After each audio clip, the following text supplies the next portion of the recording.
If our last film was about connecting with the past, this time we're connecting the entire Pacific. Moana is looking for new people. She's meeting new villains. She's got a crew with her. She's singing all new songs. It feels so nice. Maui? Boat snack! Oh. So what is it like to grow up with this role and then come back to it? What is that like? I have to say it was a great first. I couldn't have planned it that way. I am grateful for all of the pieces moving and aligning at the right time. To have lived and grown with this character is a real blessing. I love the connection to community, to culture, and Moana truly took me far beyond the reef. I could have never known how large the world was until this project allowed me to see more of that world. How has the 8 years changed or evolved your perspective on the part?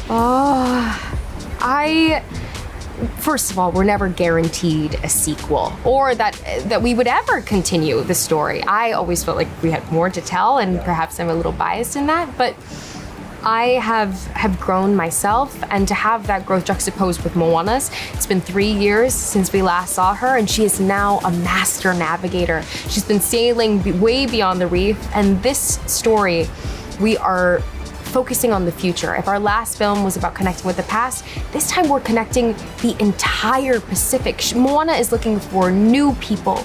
She's meeting new villains. She's got a crew with her. She's singing all new songs. It feels so nice. I'll be back. I promise. I do believe Maui is particularly beloved by fans. Why do you think that's the case? What is his secret sauce that has folks so loyal to him? I think it's Maui's swagger, it's his energy, it's his ego, that guy. I think it's his song. He's a lover of language. He loves to bend words and say things, and whether it's in song or dance, his tattoos come alive, which is pretty cool. He's a demigod. Yeah. Fans learned that you could sing really well and rap from the first movie. What are fans gonna be surprised to learn about your performance in Moana 2?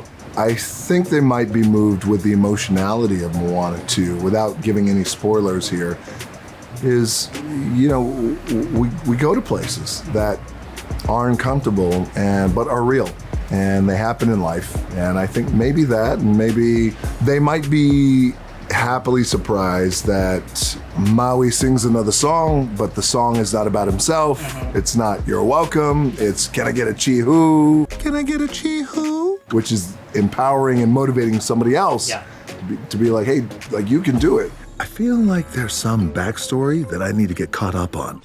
What are some of the learnings from the first movie that you wanted to apply in the second movie? There's an incredible tone in the first film that I think is really important. It's there's the beauty of the world that they actually are in. It's humor. It's a musical, obviously. So I think all of those elements were something we absolutely wanted to make sure you felt like you're watching a movie that is in that same world. And I'll say really early on, we had a screening, and one of the audience members told us this film felt like going on a new adventure with an old friend. And I think that's so important, because we weren't trying to undo any of the growth she had in the first film. It was because we know that we would get letters and maybe more than that. But it was really about taking the best parts of her and just continuing on. And I think fans of the first film, which there are many, and they have corrected us many times, I think they'll be really happy, because we are also fans of the film, and so there are a lot of homages to that first film in the second film that, if you're paying attention, you'll see. Yeah, no, the first film was so incredible. Rana, John, Chris, and Dawn, like, we're indebted to them, and we're just building off of that. We're so excited that we get to expand Moana's world, add crew members, add more people in her village. For me, it's all about community, that we see and watch that Moana can go further together than she can alone.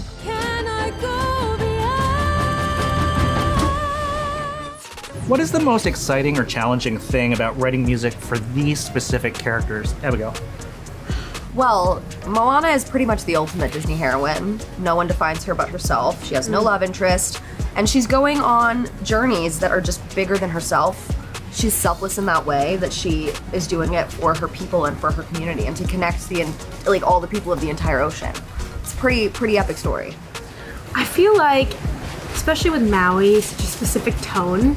You know, that was one of our trickier songs to write because we wanted to nail exactly like the essence of Maui that we know and love, but also allowing him to grow as a character and evolve into something a little bit bigger than just himself, but also allowing like the world to grow, because like even just size wise, like the ocean is 100 times bigger for Moana than it was in the last movie.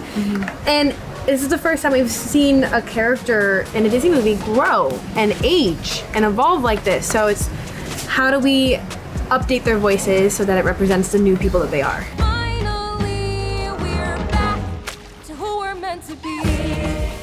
What is a Moana characteristic that is pure to you after all these years?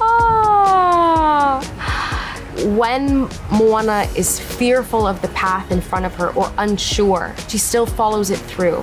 And I take that into account as well. I just made my Broadway debut and I was so scared. I was so scared. And I recognize that I asked the universe for exactly that, but it didn't mean that I wasn't still anxious. And I realized going towards the things that scare me simply means that I'm growing.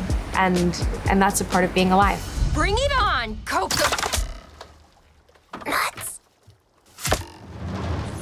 Now, when you encounter fans in real life, what is the one thing they want to ask you or talk about? Always, you're welcome. Always. Always. It is the most request thing I get all the time is, can you sing a little of You're Welcome? What can I say except you're welcome? It's my son's bar mitzvah. It's my daughter's birthday. It's my wedding anniversary. It is any part of You're Welcome. Yeah. So my go-to is usually the rap portion. And honestly, kid, I could go on and on. I could explain every natural phenomenon. The tide, the grass, the ground. Oh, that was Maui just messing around. Ba ba ba ba ba ba ba ba. You know, and I'll do that. And it's really, really cool, especially for like little kids. And then like sometimes their parents will cry. Yeah. They're like, Yeah. Thank you so much for doing that. There's some serious God stuff going down. So I'm gonna go handle my business. Who was a Disney character you wanted to have as a best friend growing up? Oh, I think the person that I wanted to be best friends with from Disney movies in all was probably Aladdin. He was quick, he was agile, he was smart. And when it all came down to it, he had the biggest heart in the world. You know, I love Timon and Pumbaa. If I could have more than one, I think those two as sidekicks would have gotten me into so much trouble, but also it would have been really fun. You know, I would have learned more about myself. I would have gotten super confident. I would have thought that I was the king of the jungle, perhaps. Like, oh, that's a great question. I've never thought of that. Gaston. I love this answer. Why? Gaston, quick, I jumped on that. Gaston. Why would he be a good best friend? Because he was my guy, because no one walks like Gaston, no one talks like Gaston. Oh, he was the best. I loved Gaston. Yeah. Yes, love. I don't know why everybody's laughing, but I love his swagger. He was the man, and he knew it. Not exactly a guy you could call up if you needed to get something in a pinch, right? Or That's not true. I called Gaston when I was in a pinch. I was like, listen, I need you, man. I'm not doing well. And he's like, I got you. I'm just full of surprises.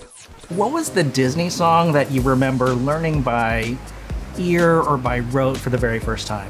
Definitely, I was a big Little Mermaid fan, so Part of Your World was on repeat.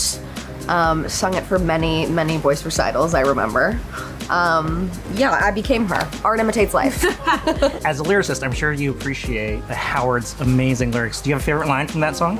What would I give if I could live out of these waters? That internal rhyme is so tasty. Scrumptious. What would I pay to spend a day warm on the sand? I think The Little Mermaid was the first one that I had watched as a kid, and the woman who voices it, Jodie Benson, we're from the same town, Rockford, Illinois, which is like super random in the middle of nowhere. And my mom used to sing me Part of Your World when I was a kid. You want thingamabobs? I got 20. What was a Disney song growing up that you remember being able to sing by heart? Ooh, I think it's called Trashing the Camp from Tarzan, because the words are super easy, so you don't have to worry about the lyrics. I think it's just shoo-doo-da-ba-da-doo-ba-doo-da-da-dee-da-dee-da. Hey, shoo-ba-doop, da-ba-da, doo-ba-doop, da-ba-dee-da-dee-da-da. Shoo-ba-doop, da-ba-da, doo-ba-doop, da-ba-dee-da-dee-da. Eh, shoo-wop-dee-doo. Woo! That's amazing! Team Hei Hei or Team Pua? Team Hei Hei, come on. Sorry, Pua. This might be the best question I've had all day. Team Pua or Team Hei Hei? You would be the authority on this question. I'm Team Hei Hei, and I'm going to tell you why. I just had this conversation with my little ones today at breakfast. One's 8, one's 6. They saw the movie last night and they loved it. And I was like, guys, what if Hei Hei is secretly a genius and his stupidity is all a show? But secretly, he's like M squared plus 2 in his head, but he's putting on for everyone else, and they don't know. Just pulling all the strings behind the curtain. Yeah. He's Oz. Yeah. Hei Hei is the real boss. What advice do you wish you had been given earlier in your career that you know now? Oh, I wish that that I had kept a journal. I think I was so young to be going on such a massive tour, to be talking to so many great people.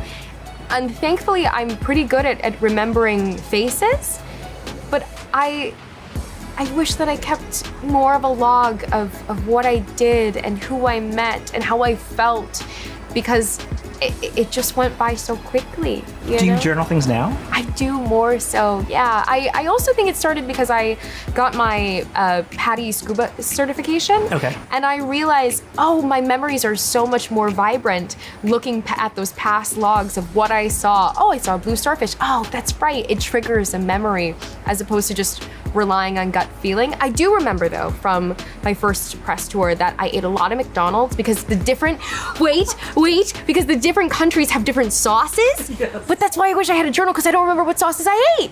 Tell the fans, what is your favorite sauce? Oh. From what nation? Okay, well, from the US of A, I need the spicy mustard and then the ranch. That's my chicken nuggets order. You heard it here first.